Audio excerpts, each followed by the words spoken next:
Kesilapan paling besar orang bila simpan emas, dia tunggu harga turun dulu. Ramai orang fikir macam ni, nanti dululah tunggu harga jatuh.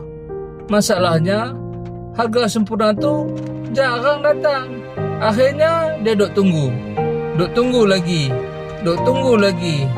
Sampai satu hari dia sedar harga dah naik jauh. Orang yang berjaya simpan emas bukan sebab dia pandai tekan harga. Dia berjaya sebab dia konsisten. Harga naik, dia simpan. Harga turun, dia simpan. Sebab matlamat dia bukan timing.